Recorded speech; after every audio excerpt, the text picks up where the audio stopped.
आजपासून जरांगेंच्या कडक उपोषणाला सुरुवात। पाणी घेणंही बंद करणार, आरक्षणाशिवाय मुंबई सोडणार नाही, मनोज जरांगेंचा राज्य सरकारला इशारा।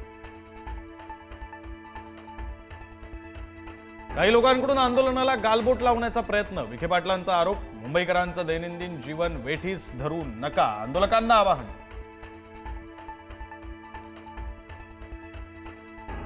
मराठा आरक्षणावर तोडगा काढण्यासाठी सरकारच्या हालचाली, मुख्यमंत्र्यांच्या उपस्थितीत वर्षा निवासस्थानी खलबतं। आरक्षण उपसमितीचे अध्यक्ष विखे पाटील आणि दोन्ही उपमुख्यमंत्री उपस्थित। छगन भुजबळांनी बोलावली तातडीची ओबीसी नेत्यांची बैठक। आज दुपारी 3 वाजता मुंबईत भुजबळांच्या उपस्थितीत होणार बैठक। आजच्या बैठकीबाबत भुजबळांची बबनराव तायवाडेंशी फोनवरून चर्चा। मराठा आरक्षणाचा प्रश्न हाताळायला सरकार फेल, सरकारने जबाबदारी दाखवावी, सुप्रिया सुळेंचा सरकारवर निशाणा। माजी सनदी अधिकारी मधुकर अर्धड यांची जरांगेंशी चर्चा। दोघांमध्ये रात्री पाऊण तास चर्चा झाल्याची माहिती। मोडी लिपीचे आणि हैदराबाद गॅजेट्स दाखले दाखवत जरांगेंशी चर्चा। अमित ठाकरेंचं मनसैनिकांना मराठा बांधवांना मदत करण्याचं आवाहन। मराठा आंदोलकांना कशाची कमी पडू देऊ नका, अन्न पाणी पुरवा, औषधोपचारात अडचण येऊ देऊ नका, अमित ठाकरेंचं आवाहन। बेळगावमधील मराठा बांधवांचा मनोज जरांगेंच्या उपोषणाला पाठिंबा। बेळगाववरून मराठा आंदोलक आझाद मैदानात दाखल। कानडी सरकार मराठ्यांवर अन्याय करत असल्याचा आरोप।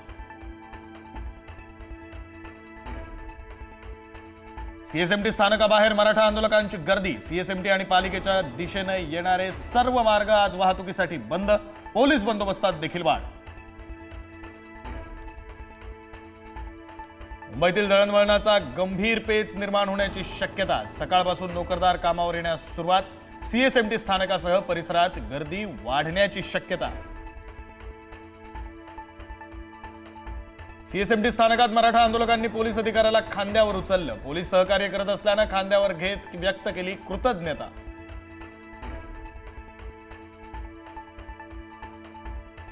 आझाद मैदानात आंदोलनात सहभागी होण्यासाठी मोठ्या संख्येनं मराठा बांधव मुंबईत। आंदोलकांनी हलगीच्या तालावर धरला ठेका।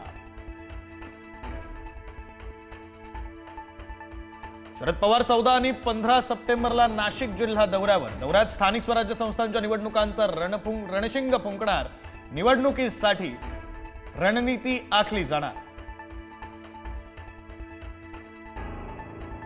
नामफलकावर पूर्व नागपूर लिहिण्याचा वाद पेटला। काँग्रेस आमदार अभिजित वंजारी यांच्या नामफलकावर फासलं काळं। भाजपा आमदार कृष्णा खोपडे विरुद्ध अभिजित वंजारी यांच्यात वाद तापण्याची शक्यता। गणेशोत्सवात पुण्यात 3 दिवस मद्यविक्री बंद। जिल्हाधिकाऱ्यांकडून सुधारित आदेश जारी। आज, उद्या आणि अनंत चतुर्दशीच्या दिवशी मद्यविक्री राहणार बंद। मालेगाव तालुक्यातील माळमाथा परिसरात ढगफुटी सदृश्य पाऊस। पावसामुळे शेतपिकांचं मोठं नुकसान। कांदा, कपाशी व मका पिकांचं नुकसान झाल्यानं शेतकरी हवालदिल।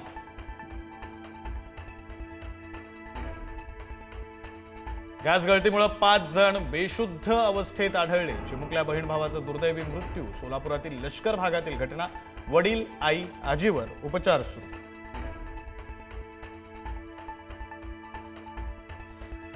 राहुल गांधींच्या वोटर अधिकार यात्रेचा आज पाटण्यात समारोप। तेजस्वी यादवांसह इंडिया आघाडीतील नेते राहणार उपस्थित।